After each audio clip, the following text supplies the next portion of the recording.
down to Fort Rucker, and he will have influence at Fort Rucker, not only on the CAV, but also on all of Army aviation. Throughout his experience in the Army, he's affected literally hundreds of aviators who have gone forth throughout Army aviation, populated Army aviation, and literally fly and operate given the standards that he upholds every day. I'd like to acknowledge Brad's family, Jackie, Dave, Scott and his boys, as well as Mr. Bill Kearns, who came down, and I said this yesterday, on his own dime from Fort Drum, so that he could see Brad and see this award. And that says a lot about Brad. You know, not only about his professionalism, but also his true teamwork and his friendship. And so, without further ado, I'm going to call Joe back up here. He's going to continue the ceremony. But once again, you know, a great day for us and a great day for Brad and his family.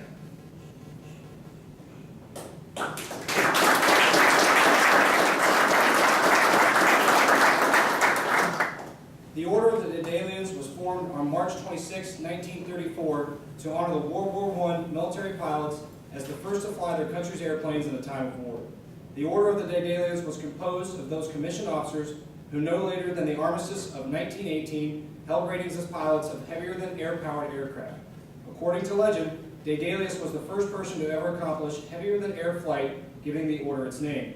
The Order of the Daedalians U.S. Army Exceptional Pilot Award is a trophy presented annually to a pilot selected by the United States Army. Selection is based on exceptional deeds performed to assure mission success, acts of valor as an aviator, or an extraordinary display of courage or leadership in the air support of air operations. Ladies and gentlemen, today we welcome Lieutenant General Retired Nicholas B. Kehoe to present the Exceptional Pilot Award to CW4 Nelson. Lieutenant General Kehoe retired from the United States Air Force on October 1st, 2000, after completing more than 34 years of military service and rising to the rank of Lieutenant General. Nicholas B. Kehoe recently retired as the first president of the Congressional Medal of Honor Foundation, a position he held for more than nearly 10 years. He is presently serving as the National Commander of the Order of the Daedalians, a fraternity of military pilots. Lieutenant General Nicholas B. Kehoe.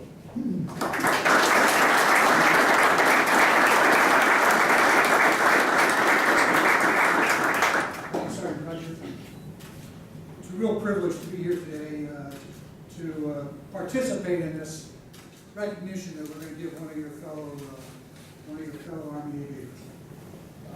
Just to compliment a little bit about what was said about the award. Every other year we go out to the units and present these awards. We have about 15 to 20 awards that are presented, very prestigious, some of them since 1930s. That we present to the units, and we do it in front of their peers, family members when they're able to come, which is fantastic. And it just means so much more to be able to do it where the individual who's being recognized can be honored by not just the delegates, but in the presence of their peers. This award nomination process started with a letter to the Chief of Staff of the Army. It kind of filters down from there, and out of all the nominations that the Army received, CW4 Nelson was selected as the Army's exceptional pilot. And when I get around in just a minute to asking them to come up and read the citation, which will talk more about what Warrant Officer Nelson did, I want to emphasize that the award is, in fact, it's something that happens within the chain of command. And so when they give it to me, I'm going to give it to the commander to present to CW4 Nelson. Very important aspect of all this. We sponsor the award. The Order of the Daedalians, you heard a little bit about them. I'm not going to go through anything more except one thing to say that what's important about that is that this organization, which consists of commissioned officers, military pilots, including Army warrant officers, and all the Navy is all services, including the Coast Guard. So it's not just an Air Force organization, it's all services, and there are quite a few people who wear that same hat that you wear who are members. And what we aim to do is to invest in the youth of our country and try to stimulate them to have an interest in military aviation. So we give out scholarships, we give medals to junior ROTC units. We have a flight indoctrination program where we teach kids how to fly. We support other programs. We have these awards programs, which is so important. One more comment on the awards program too. We wouldn't be here today, and we wouldn't be honoring one of your troops if it wasn't for a commander or a supervisor who takes the time to say simply, thank you for what you've done. I want to recognize you as one of our best. And he reflects what all the rest of you, capabilities the rest of you have too, because you operate as a team. You go out and deploy as a team. You achieve mission success as a team. Today, CW4 Nelson represents the best, and he was nominated by your commander, Colonel Weschel. And I always like to point out that when you guys become supervisors, and Colonel Lewis and all the rest of it, we have an obligation, we have a responsibility to recognize the outstanding achievements of our people. A simple way to say thank you for what you've done. And that's what we're here to do today. So, again, it's a privilege for me to be here. I appreciate the family coming from a long distance. Warrant Officer Kearns, same thing. I mentioned to him I was at Fort Drum 2 years ago. We presented the outstanding, the Air Force, or the Army's Exceptional Pilot Award up there to CW5 Nelson.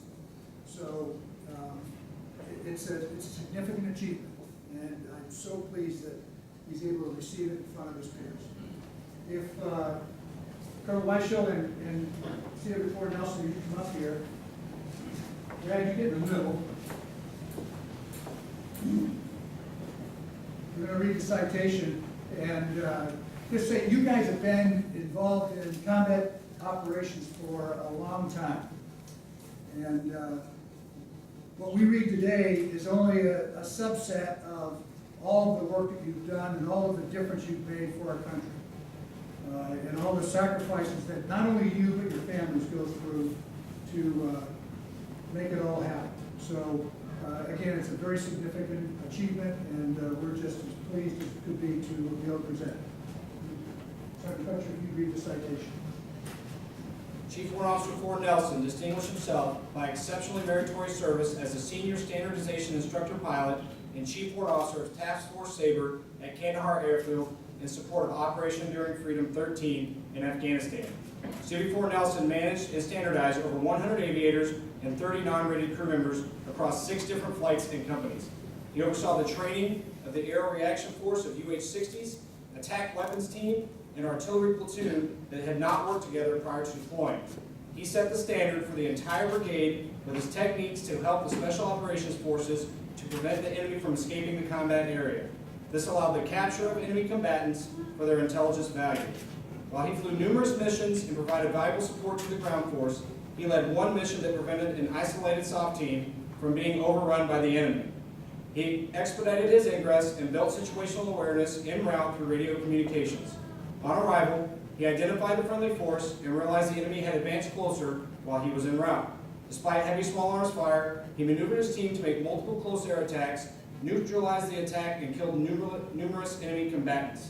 The Special Operations Forces team survived without any further casualties.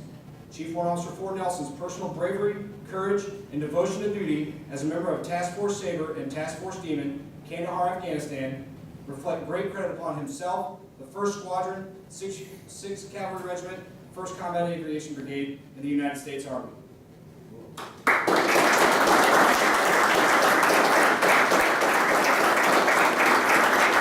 to reiterate what I said, this is an award that was finally determined through your chain of command.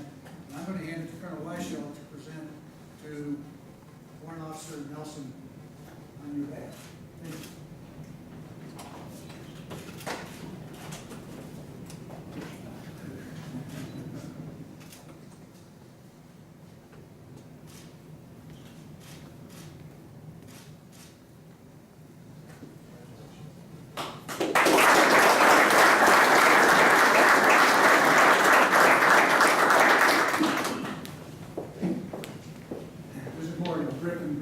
This is just the citation that goes with the award. Again, congratulations and thanks for all you've done for our country, for all your teammates.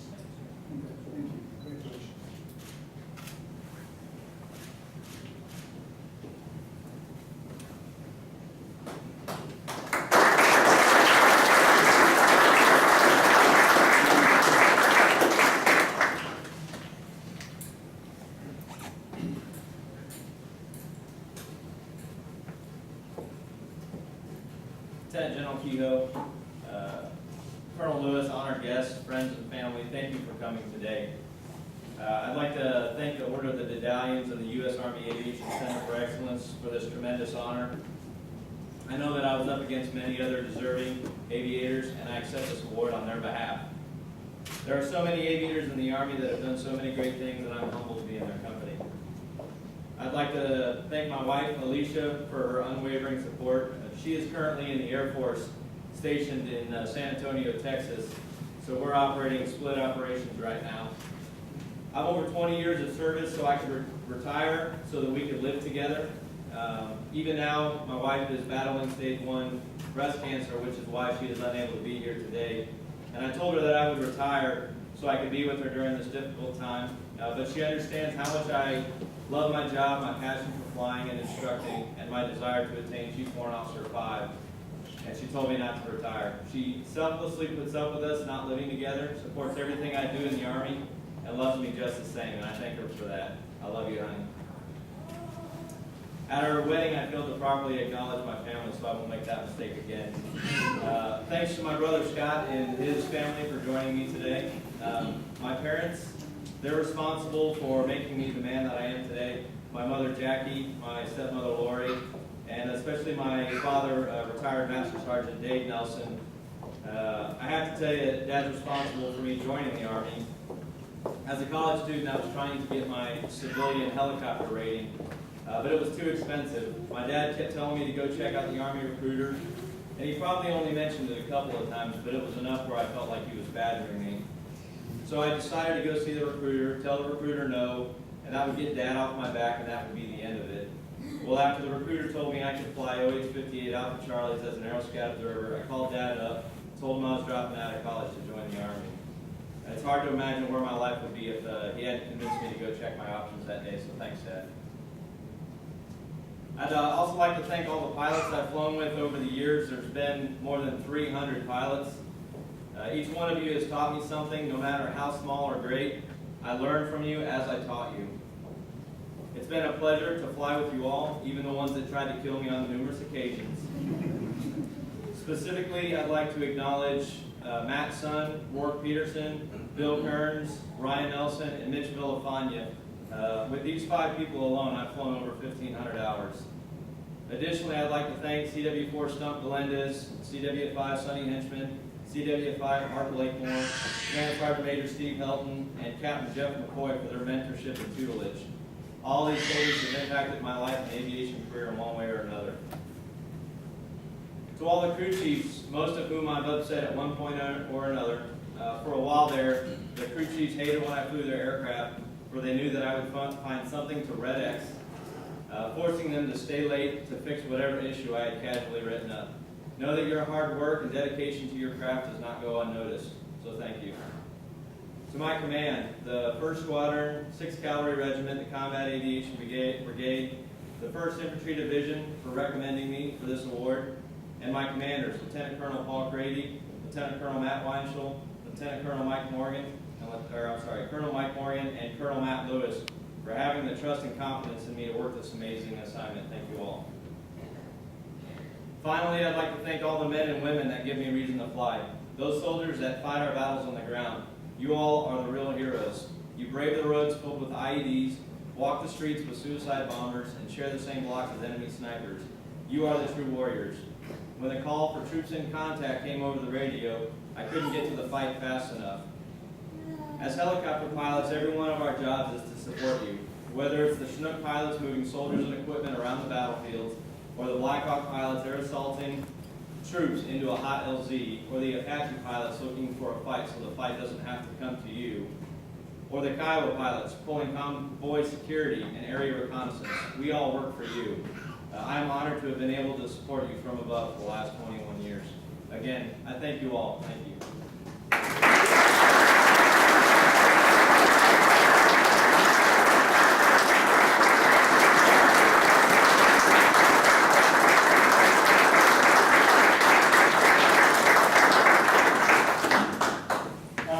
Real quick before we end, again, thanks for everybody coming. We have one thing we'd like to present to General Kehoe just for taking his time out and doing this. This means a lot to the unit, and it means a lot to Brad and his family. So, sir, thank you very much.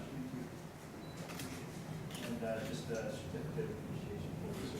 Thank you. Good luck to all of you. Thanks for all you do.